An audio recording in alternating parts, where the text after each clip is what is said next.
Hey, everybody, welcome back to the Real Estate Machine Show and the Modern Success Formula. I am your host, Chris Matan. Thank you so much for joining me today.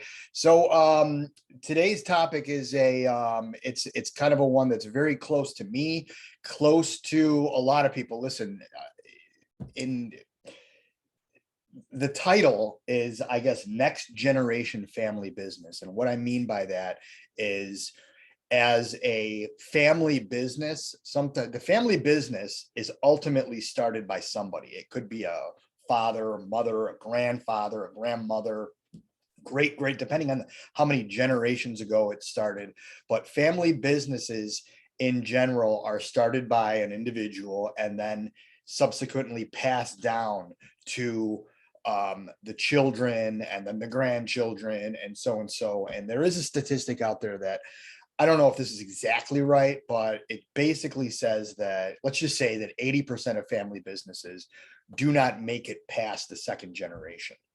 And I'm going to touch on that because I'm right now. So my father has a business. He started a business, fortunately or unfortunately by design. I think there was a little bit of by design there. That business, he still operates that business, but that business was not, I don't think it was ever really truly shaped to be passed down to myself, for example, or my sister, right? So basically, when he stops working in that business and it doesn't, it's not sold to somebody else and carried on, and the name is carried on with another operator, that business is going to cease to exist, and that's all there is, and that's what it is. So that was a single generational business, not passed down to the kids, so to speak. Now, on my other side of life is my father-in-law's business, which is the complete opposite. It was completely passed down to the next generation, to her daughters, to me subsequently. And we are now in the second generation of that business. And I want to just kind of touch on the pros and cons in that, and the challenges of that, and what to really expect, and how to navigate, or at least how to try to navigate some of the minefields that you really go into when you're dealing with these family businesses. And most family businesses are little small operations where you're kind of in that self-employed thing where you're still to a degree trading dollars for hours. You've got some leverage with employees and stuff like that, but unless you've got some kind of major enterprise where you're actually stepped away from the business and it's operating without you, regardless of who the players are on the field, so to speak. 9 times out of 10, these small family businesses that you've basically created a job for yourself, right? And that's how I feel right now in our family business, in the machine shop. I have a business, but I basically have a job within that business, and I'm trying to solve all these problems to create leverage, and for me to, kind of step out of the business so that I can run the business and not have the business run me. And that's the challenge that most people have. When you start that business, when you're the first generation to start the business, you can kind of do things any way you want. You can succeed, you can fail, you can try, you can experiment, you can do, you're going to wear a ton of hats. It's your passion, it's your love. You're doing this because you want to do it. You've got this great goal ahead of you, and you want to be your own boss, and the why is sometimes very, very clear. When you start your own business, you know why you're doing it, you know what you're doing it for, you know who you're doing it for, and you've got all these ideas and all these expectations, or goals to try to build this business. When you're the second generation, there is inevitably a level of why and a level of how that changes. So you've got the big boss up here, right? The dad, the father, the mother, or whoever started the business initially. And once the second generation comes around, they're going to want to kind of do things a little bit their own way. They're going to want to try to establish some credibility for themselves. Yet at the same time, try to chase excuse me, try to chase the success that came before, and chase the, we've always done it this way, right? We've all heard that before. And it's like putting a fork in your eye when you say that. We've always done it this way, because it's a horrible way to think. It's a horrible way to mindset. And it kind of goes back to one of my other episodes about life quotes: change motivates you. You need to adapt, you need to evolve, you need to grow. If you're not growing, you're dying, right? And sometimes when you're in a second generation business and you run it the exact same way as the first generation, you're dying. You are in fact dying, because you're not growing, you're not adding anything to the business, you're not trying to improve, you're not trying to scale or grow or anything. And you just kind of like fall into this job. And when you fall into a job, your inspiration is going to be diminished too. And all of a sudden you're going to be looking at the family business and, what am I doing here? Why am I doing this? Why am I really doing this? I don't want to do this. I don't like this business. My dad started this and it was awesome for him. And in the 70s, he was killing it. And in the 80s, he was killing it. And now all of a sudden I got this to deal with and this to deal with. And people don't want to work and blah, blah, blah. And the skills gap and, whatever. I mean, there's a million excuses. That is what they are, excuses. Excuses, an opportunity to try to solve a problem, to grow, and to exceed and succeed. So that always comes down to what you want to get out of what you've got in front of you, and how hard are you willing to work, and how smart are you willing to work. There's a fine line between working hard and working smart. And I think that's where leverage comes in. The more leverage you can create, the smarter you're working. Anybody can work hard. Anybody can push the broom 10 hours a day. Anybody can cut the grass. Anybody can pack the parts. Anybody can make the cold calls.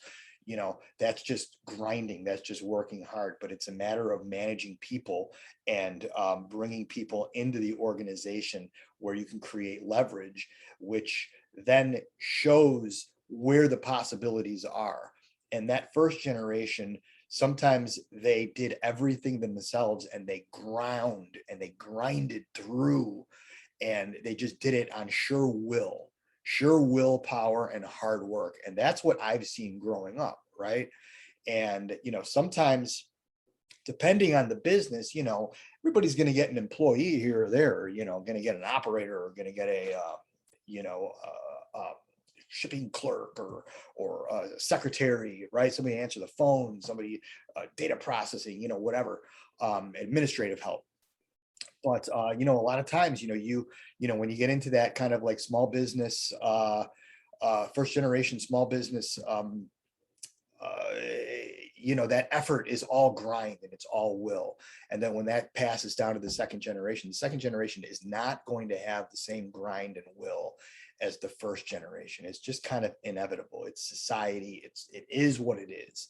But what the second generation can do, where they may lack in that, they can grow in other ways, in different ways, in modern ways, sometimes even in modern ways. And it's learning and it's collaborating with other people outside of the business, in other businesses, and learning and bringing those lessons into the family business, and finding your space and your place within the second generation of the family business, and create something for yourself, right? The name might be on the door, but you've got to then all of a sudden now create the culture that you're bringing to the table.